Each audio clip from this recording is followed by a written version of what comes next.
مبارک میں ہے کہ بندہ دعا کرے تو وہ دعا قبول ہوتی ہے، لہذا بارش کے اوقات میں خصوصی طور پہ دعا کیا کریں، اپنے لیے، خاندان کے لیے، احباب کے لیے، اصحاب کے لیے، تمام عالم اسلام کے لیے۔ اور آج کل سب سے زیادہ دعاؤں کے مستحق جو ہیں وہ ہمارے کشمیری مسلمان اور فلسطینی مسلمان، جن پر ظلم و تعدی کی حد ہو گئی ہے، انتہا ہو گئی۔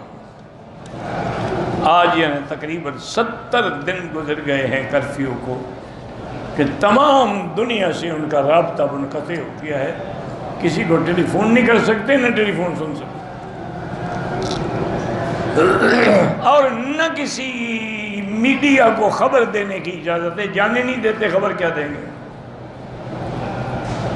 یہ تو الگ بات ہے کہ سیٹلائٹ کے ذریعے بعض لوگ ان کے حالت زار کی خبریں دے رہے ہیں، لیکن بہرحال اس قسم کے ظلم جو ہم پڑھتے ہیں نا جی، ہلاکو نے یہ کیا اور چنگیز خان نے یہ کیا، یہ تو ان سے بھی بڑے ہیں، ہلاکو اور چنگیز سے بھی بڑے ظالم ہیں۔ آپ دیکھتے ہوں گے کہ فلسطین والوں کے پاس کیا ہے، پتھر اٹھا کے مارتے ہیں بیچارے، یہ پتھر مارتے ہیں، وہ سیدھی گولی مارتے ہیں۔ جمعہ کے دن مسجد اقصیٰ جو قبلہ اول ہے اس کو بند رکھا گیا اور جمعہ بھی نہیں پڑھنے دیا گیا۔ اِنَّا لِلَّهِ وَإِنَّا، وہ بے عین ہی کشمیر میں بھی کسی مسجد میں جمعہ نہیں پڑھنے دیا گیا،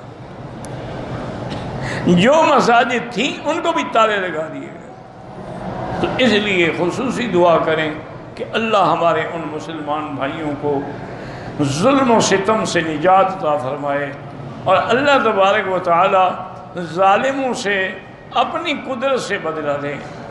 ہم ان کا کچھ بھی نہیں بگاڑ سکتے، نہ ہمارے پاس کوئی قوت ہے نہ طاقت ہے، لیکن دعا سے بڑی طاقت کوئی نہیں ہے۔ اس لیے حضور صلی اللہ علیہ وسلم جب مسلمانوں پہ کوئی وقت آتا تھا تو قنوت نازلہ پڑھتے تھے فجر کی نماز میں، جس میں مومنوں کی رہائی اور کافروں کی ہلاکت کے لیے باقاعدہ دعائیں ہوتی تھیں۔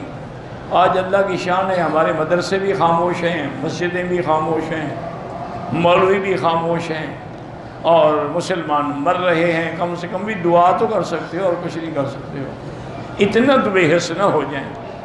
اس لیے ہمیشہ دعا کیا کریں، اور یہ بھی دعا کیا کریں کہ سقیا رحمت لا سقیا عذاب، کہ یا اللہ تیری بارش رحمت کی ہو، عذاب کی نہ۔ چونکہ بارشوں کے ذریعے عذاب بھی تو آئے ہیں، اب دیکھا نہیں کتنے طوفان آ رہے ہیں، تو کہیں وہی عذاب بن جاتا ہے۔ اس لیے اللہ پاک رحمتوں کے فیصلے فرمائیں، اور عالم اسلام کی عزت اور رفعت کا فیصلہ فرمائیں، اور اللہ تبارک و تعالی یہود اور ہنود کے فتنوں سے عالم اسلام کو محفوظ رکھیں۔ واللہ اعلم۔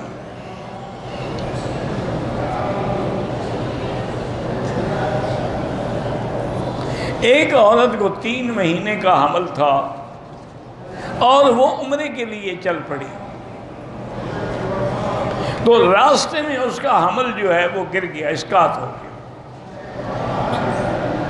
تو اب وہ کتنے دنوں کے بعد عمرہ کرے گی؟ میری بیٹی اسقاط ہو یا ویسے صحیح بچہ اپنے وقت پہ پیدا ہو، جب خون بند ہو جائے تم پاک، چاہے وہ 1 دن کے بعد بند ہو، 2 دن کے بعد بند ہو، 3 دن کے بعد بند ہو، جب بند ہو جائے تسلی کر لیں، اس کے بعد غسل کریں، نماز پڑھیں، عمرہ کریں، سب کچھ کر سکیں۔ یہ جو ہمارے ملکوں میں ایک بات مشہور ہے جی کہ 40 دن تک انتظار کرے پھر چلہ نہائے گی، یہ جاہلوں والی بات ہے۔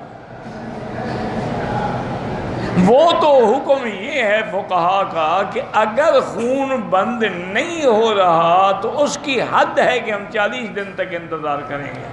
40 دن کے بعد بھی بند نہ ہو تو اب استحاضہ ہے، وہ چاہے خون آتا رہے، وہ نماز بھی پڑھ سکتی ہے، روزہ رکھ سکتی ہے، ورنہ اس کے پاکی کے لیے کوئی شرط نہیں کہ 40 دن 2 دن کے بعد۔ آج کل جیسے ہسپتالوں میں ڈاکٹر وغیرہ جو ہے، میڈیکل چونکہ بڑا ایڈوانس ہے، وہ فوراً ولادت کے بعد انجیکشن دے دیتے ہیں، اس کا نتیجہ یہ ہوتا ہے کہ 24 گھنٹے میں خون بند ہو جاتا ہے۔ تو اگر خون بند ہو جائے تو عورت پاک ہے، لیکن تسلی کیا کریں۔ دیکھیں نا، ہمارا دین اتنا کامل دین ہے، دین اسلام جو ہے وہ اتنا کامل دین ہے اور میرے مدنی اتنے سراپا رحمت ہیں کہ انہوں نے امت کو ہر مسئلہ سمجھایا ہے کہ عورت کو بھی چاہیے کہ اپنے بدن کے اندر کپاس رکھے اور پھر تسلی کرے کہ کپاس پہ کوئی دھبا داغ لگتا ہے کہ نہیں لگتا، نہیں لگتا تو اب پاک ہو گئی۔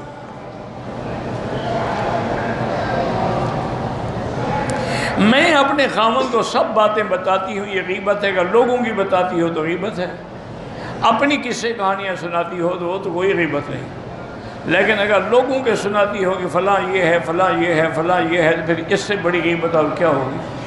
توبہ کریں اور استغفار کریں۔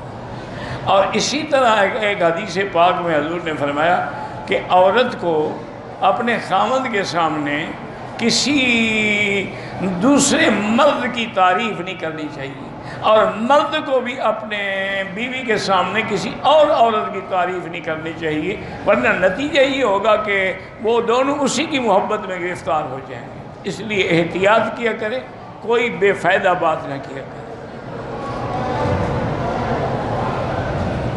میری بہن کا ایک جگہ رشتہ طے ہوا ہے، اللہ آسان کرے، اور جتنی مسلمانوں کی بیٹیوں کے رشتے نہیں ہو رہے، اللہ سب کے لیے اپنی رحمت سے آسانیاں پیدا فرمائیں، خیر کے رشتے، رحمت کے رشتے نصیب فرمائیں۔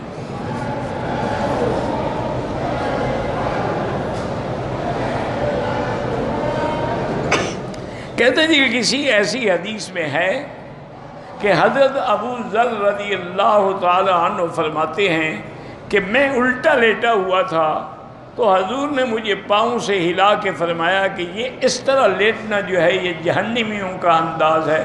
میں نے تو ایسی کوئی حدیث نہیں پڑھی، اللہ عالم، تم نے کہیں پڑھی ہے تو کم سے کم وہ حدیث تو لکھو نا کس کتاب میں ہے، ایسے تو نہیں نا بس کہہ دیا کہ ہاں جی کوئی ایسی حدیث کا کیا مطلب۔ ہاں ایک بات یہ علماء نے لکھی ہے کہ داہنی طرح ہاتھ پہ داہنی کروٹ پہ لیٹنا جو ہے یہ سنت الانبیاء والمرسلین۔ حضور پاک بھی جب لیٹتے نا تو اپنا ہاتھ رخسار کے نیچے رکھتے اور دائیں ہاتھ پہ لیٹتے تھے، اور بائیں ہاتھ پہ لیٹنا جو ہے یہ سنت الغافلین ہے، یہ غافل لوگوں کا طریقہ ہے، اور سیدھا لیٹنا جو ہے یہ متفکرین کی علامت ہے کہ الذین یتفکرون فی خلق السماوات والارض، اور الٹا لیٹنا جو ہے یہ فاسقوں کی علامت ہے، جو بد کردار لوگ ہوتے ہیں وہ الٹا لیٹتے ہیں۔ یہ تو ہے لیکن حدیث میں نہیں ہے۔